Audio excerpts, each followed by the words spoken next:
Tesla CEO Elon Musk is now buying Twitter. Actually, to be more precise, he bought nearly 10% stake in Twitter. Now, the question is, can he make changes, and how big of a change can he make in Twitter's policy? Let me know, friends, in the comment section, as I'm going to tell you what exactly happened. Welcome back, friends. This is Armin Harayan from TorqueNews.com. If you are here first time, please subscribe to our channel. Help us to reach 100,000, our goal, subscriber goal, please, and we can do it with you. So, a new SEC filing revealed that Elon Musk, better known as CEO of Tesla and SpaceX, invested almost $3 billion in Twitter and now almost owns 10% of the social media platform.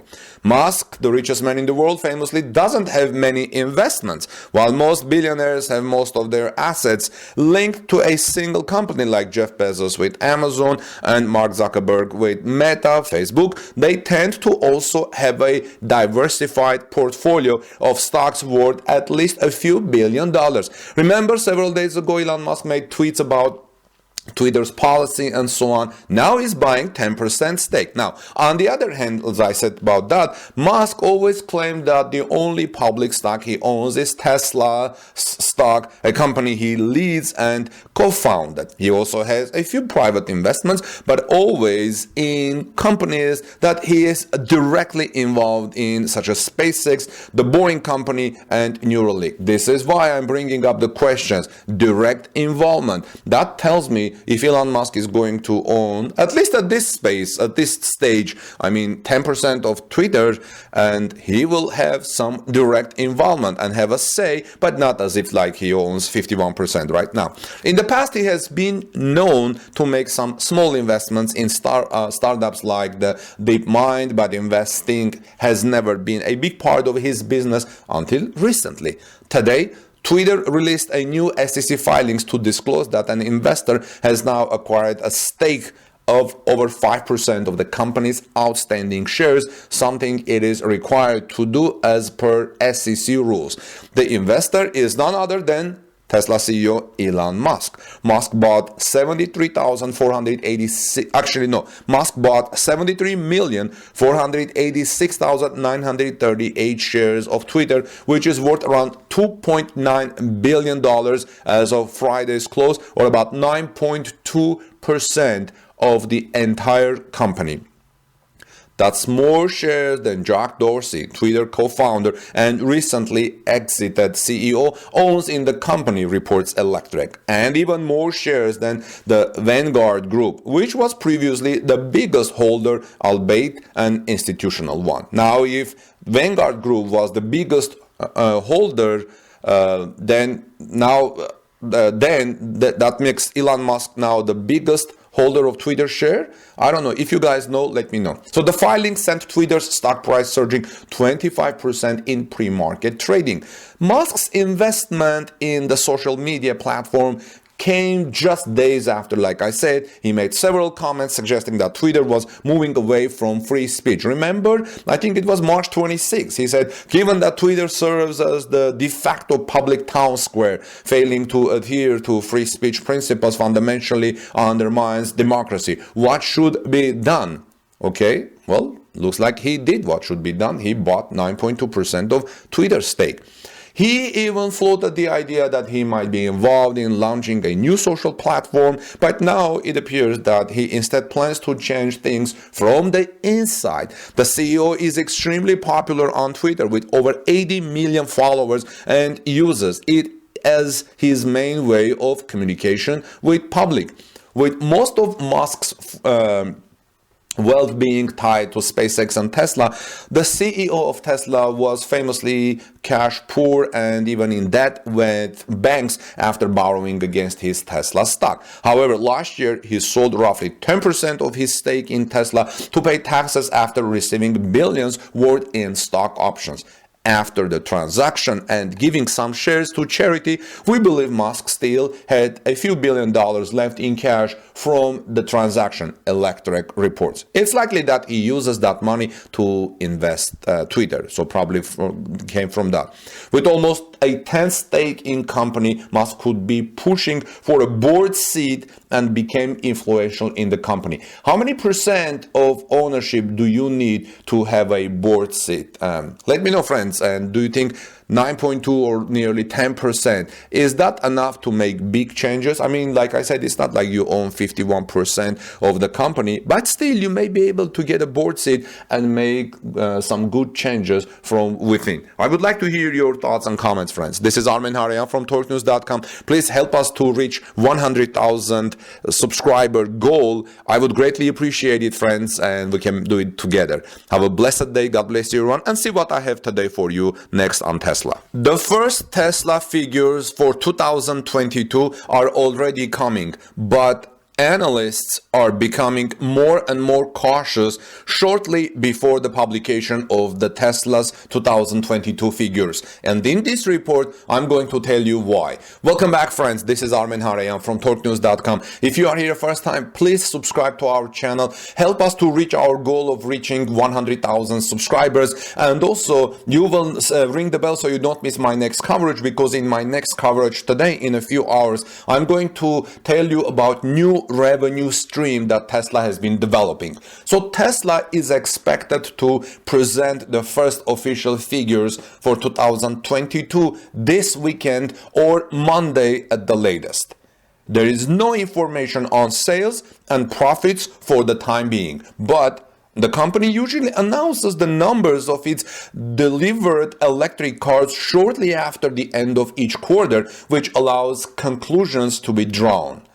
On average, analysts expect a new record in Tesla deliveries for the first quarter of 2022, but have become more cautious in recent days. 310,000 Tesla deliveries are expected in the first quarter. But the last quarter of 2021, actually by the last quarter of 2021, Tesla had surpassed even the most optimistic expectations of the analysts. Banks previously expected 266,000 Tesla deliveries of the last quarter of 2021, which would have been a new record after the 241,300 deliveries in the previous quarters. Ultimately, Tesla delivered 308,600 electric vehicles in quarter 4 2021, and thus 936,172 Tesla cars for the whole year. That means 87% more than in 2020. The Gigafactory in Shanghai made a major contribution to this, from which a good 70,000 Model 3 and Model Y vehicles were sold in December 2021 alone.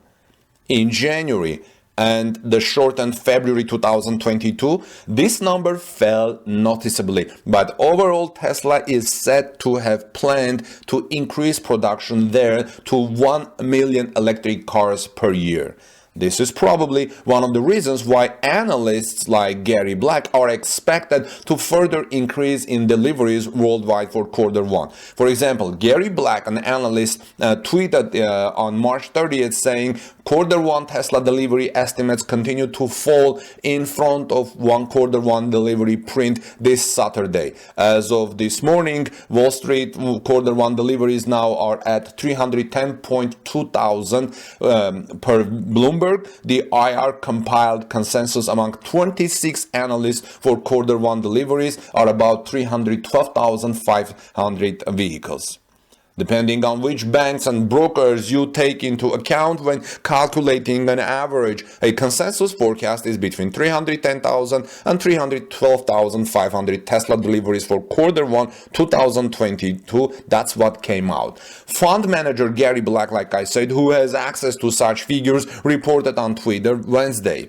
According to him, the slightly higher value results from a compilation of 26 analyst forecasts by Tesla, which was published on Monday. This is why I'm saying, friends, subscribe to our channel, because I'm bringing you the new revenue stream that Tesla has been developing and is going to enjoy very soon. You will also help us to reach our goal of getting 100,000 subscribers.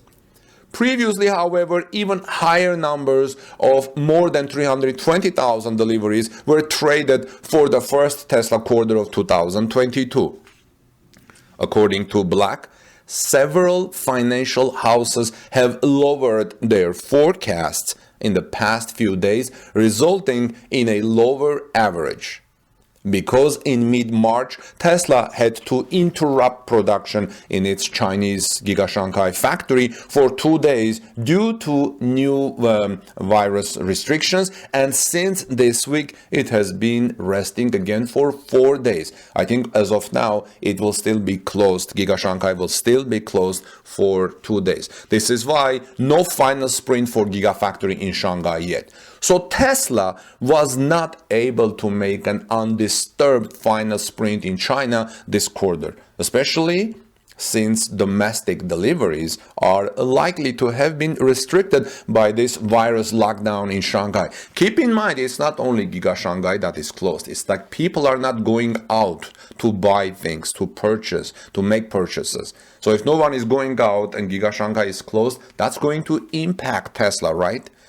To compensate, there could at least be a 3-digit number of Model Y from the German Gigafactory, whose deliveries in Europe started this week. And for fund manager Black, the recently lowered forecasts also have something good. This makes it easier for Tesla to exceed market expectations, he explained.